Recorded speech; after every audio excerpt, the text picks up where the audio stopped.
טוב, אנחנו מתחילים חודש אב. כולם יודעים שיש הלכות של בין המצרים, ככל שמתקרב תשעה באב, אז האבלות על החורבן מודגשת בחיי היום-יום שלנו בצורה יותר גדולה. אנחנו יודעים שבימי בין המצרים נהגו ישראל קדושים להגיד תיקון חצות אפילו ביום, לא רק בלילה, כן, ככה אומר רבנו הארי, וככה הייתם כולנו הצדיקים להגיד.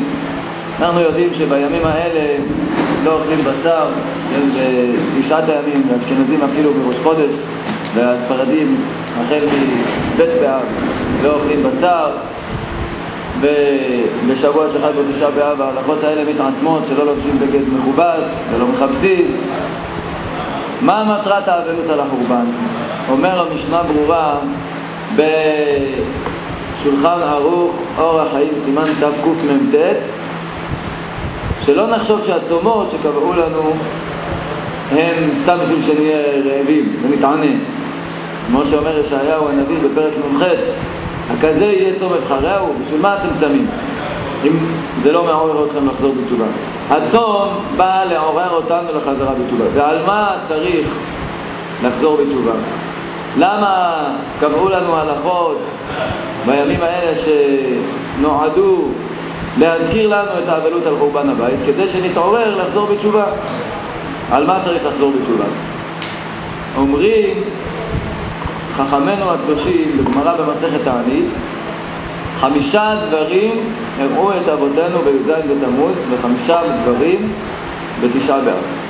כולם מכירים שבית המקדש נחרב בתשעה באב, כן? חרב הבית בראשונה ובשנייה. כולם יודעים את זה. תשאל כל יהודי למה צמים בתשעה באב, יגיד לך בגלל חורבן הבית.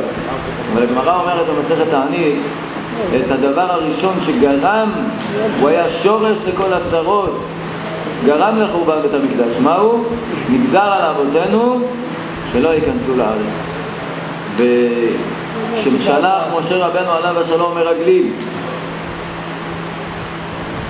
ככה מתואר בחומש במדבר פרשת שלח לך, לארץ ישראל, הם הוציאו דיבת הארץ רעה, ועל זה נאמר וימאסו בארץ חמדה לא האמינו לדברו. התורה מודדת את האמונה בהשם יתברך על ידי אמונה ביכולת שהשם נתן לנו לכבוש את ארץ ישראל. והנה לא האמינו לדברו. אנחנו רואים סתירה בין מה שהתורה מספרת לנו בחומש במדבר לבין מה שהתורה מספרת לנו בחומש דברים. אנחנו יודעים שלפי מה שהתורה מתארת בפרשת שלח לך, כשעם ישראל היה במדבר ונשלחו 12 מרגלים, אנשים חשובים, מתוך 12 המרגלים כשחזרו למדבר בליל תשעה באב כתוב ותרגנו באוהליכם, היו נרגנים, התלוננו. אומר בא עליהם הבנים שמחה שעשו תעמולה. מה זה עשו תעמולה? כתוב דברי נרגן כמתלהמים, אומר המדרש כמת להם. נכנסו המרגלים לאוהלים כשחזרו מארץ ישראל ועשו הצגה, אוי ואבוי לאן משה רבנו הולך להביא אתכם, והיו נופלים על הרצפה. שם אחימן ששי ותלמי ידי ענק, בארץ ישראל מסוכן, זה פיקוח נפש ליישב את הארץ, זה סכנת נפשות ליישב את הארץ, זה נורא והיום, איך אפשר, וככה הם הכניסו מורך בלבבות של בני ישראל, וביכו העם בלילה ההוא. ועל זה אמר הקדוש ברוך הוא, אתם בכיתם בכייה של חינם, אני אקבע לכם בכייה לדורות. כמה חמור להוציא דיבת הארץ רעה, כמה הקדוש ברוך הוא שונא שמדברים לא טוב על ארץ ישראל. אבל אנחנו יודעים ש10 המרגלים בחרו, ורק כלב ויהושע הם אלה שהיסו את העם, כן, ויעש כלב את העם, ומה אמרו? טובה הארץ מאוד מאוד, צריך להאמין בהשם שייתן לנו כוח לגרש את הגויים מארץ ישראל. והנה בחומש דברים שנקרא משנה תורה מוכיח משה רבנו את עם ישראל מפני כבודן של ישראל, הוא מוכיח אותם בצורה נעימה לפני פטירתו, כדי שלא יתביישו אחר כך, ואומר להם, הנה, שלחנו מרגלים. וכשהמרגלים חזרו, הם אמרו, טובה הארץ אשר השם אלוקינו נותן לנו. כן? ככה כתוב בחומש דברים פרק א' פסוק כ"ה, ויקחו בידם מפרי הארץ ויורידו אלינו וישיבו אותנו דבר ויאמרו, טובה הארץ אשר השם אלוקינו נותן לנו. דבר מאוד תמוה. זה מה שאמרו המרגלים כשהם חזרו מארץ ישראל, טובה הארץ אשר השם אלוקינו נותן לנו. רש"י הקדוש עומד על התמיהה הזאת, והוא אומר, מי הם שאמרו טובתה? יהושע וכלב. אז למה משה רבנו לא מזכיר שרק יהושע וכלב הם אלה שאמרו טובתה של הארץ? למה הוא אומר כאילו כולם אמרו טובה הארץ אשר השם אלוקינו נותן לה? הרי הרוב המוחלט של המרגלים מה אמרו? הפוך. הוציאו דיבת הארץ רעה. כאן התורה מלמדת אותנו יסוד גדול. התורה הביאה כאן רק את דברי המיעוט, יהושע וכלב. לא מתחשבים במי שמוציא דיבת הארץ רעה. הם הרוב, אחרי רבים להטות יבואו המלומדים ויגידו לך, יש דמוקרטיה, צריך לשמוע על הדמוקרטיה. הנה הרוב קובע.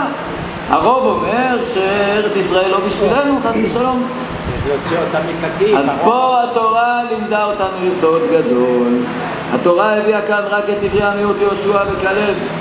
כך אמרו חז"ל בספרי דברים, פרק כ"ג, טובה הארץ אשר השם אלוקינו נותן לנו. וכי לטובתה אמרו? הלא לא אמרו אלא לרעתה. המרגלים הוציאו דיבת הארץ רעה. מה אתה אומר שכשהם חזרו מארץ ישראל הם אמרו טובה הארץ אשר השם אלוקינו נותן לנו? מי אמר טובתה? יהושע וכלב. אנחנו לומדים כאן יסוד גדול. אומר הרב באור הרעיון, כלומר דעת הרוב אפילו לא נרמזה כאן. לא מוזכר שהיו 10 מרגלים שאמרו שם אחימן ששק ותלמי לידי ענק הוציאו דיבת הארץ רעה. זה לא מוזכר. הובאה כאן רק הדעה של המיעוט שהלך בדרכי השם להודיענו שקשר רשעים אינו מן המניין. כשיש כמה מעטים בודדים במערכה שנלחמים על הארץ הזאת, יודעים שהקדוש ברוך הוא הבטיח לאבותינו את הארץ, יודעים שמצווה עלינו לרשת את הארץ, לעומתם רבים רבים רבים חלשי אופי או ערלי לב שלא רוצים את מתנת הקדוש ברוך הוא לרשת את הארץ, לא סופרים אותם. את מי לא סופרים? את הרוב הגדול, את הרוב המוחלט, אפילו שאנחנו מיעוט, כן? היות והשם איתנו, קשר רשעים אינו מן המניין. זה מה שמשה רבנו רוצה ללמד אותנו כאן בפרשה שלנו, פרשת דברים. וכשאנחנו בימים האלה אבלים על חורבן בית המקדש, אנחנו צריכים לזכור את השורש לכל החורבנות. מהו השורש לכל החורבנות? הוצאת דיבה על ארץ ישראל. אסור לדבר על ארץ ישראל. מי שמדבר על ארץ ישראל מדבר על הקדוש ברוך הוא. זה נחשב אפיקורסות, זה נחשב כפירה. הקדוש ברוך הוא נתן לנו את הארץ, אנחנו מצווים ליישב אותה בכל מקום, בכל יהודה ושומרון, בכל מקום ומקום, להקים עוד גבעות ועוד יישובים. כל זה החזרת השכינה למקומה, וזה הנושא שעליו צריך לעשות תשובה בימים האלה של בין המצרים. מי שמקפיד על ההלכות, לא אוכל בשר בתשעת הימים שמתחילת אב עד תשעה באב או עד י' באב, שלא לובש בגדים מכובסים בשבוע שחל בו תשעה באב לספרדים או האשכנזים החל מתחילת חודש אב, אלא אם כן הוא הכין לפני כן בגדים ולבש אותם שעה-שעתיים. כל זה דקדוקי הלכות חשובים, אבל הוא צריך להתבונן למה אנחנו צריכים לעשות את כל זה. למה קראו לנו את ההלכות האלה? כדי שנתעורר לחזור בתשובה על הגורם שהביא את החורבן. ומהו הגורם שהביא את החורבן? שורש לכל הוא הוצאת דיבת הארץ רעה. אם כן, אומר בעלם הבנים שמחה, כמו שהמרגלים שהם באו למדבר מארץ ישראל, מה הם עשו? עשו תעמולה נגד הארץ, נגד יישוב הארץ, ככה התיקון לחטא המרגלים, תשובת המשקל, צריך להיות באותה מידה. עלינו לעשות העמולה, לחבב את ארץ ישראל. לדבר עם יהודים כמה הארץ הזאת טובה, כמה הקדוש ברוך הוא מחבב את הארץ הזאת. הקדוש ברוך הוא באהבתו את עם ישראל הביא לנו את הארץ הקדושה הזאת, את הלך לפני השם בארצות החיים. כאן זה ארצות החיים, לא חוץ לארץ. חוץ לארץ זה בחוץ, ממש. כמו אדם שנתקע מחוץ לדלת של הבית שלו בלי מפתח. ככה גם חוץ לארץ. הגמרא אומרת במסכת העבודה זרה בדף ח', ישראל שבחוץ על הארץ עובדי עבודה זרה וטהריים. לכן היה אומר מורנו ורבנו חכם מרדכי זכר צדיק וקדוש לברכה, לשכנע כמה שיותר יהודים מחוץ לארץ לעלות לארץ ישראל, לדבר הרבה על חיבת הארץ. כל יהודי ויהודי שפוגשים אומרים איזה דבר תורה, להגיד דבר תורה בנושא של חיבת ארץ ישראל. זה התיקון השורשי שאנחנו צריכים לעשות בימים אלה. השם יתברך יעזרנו בדבר כבוד שמו, שבאמת נזכה לתקן את חטא המרגלים מהשורש ונאהב את ארץ ישראל חיבה יתרה ואהבה עזה ועצומה.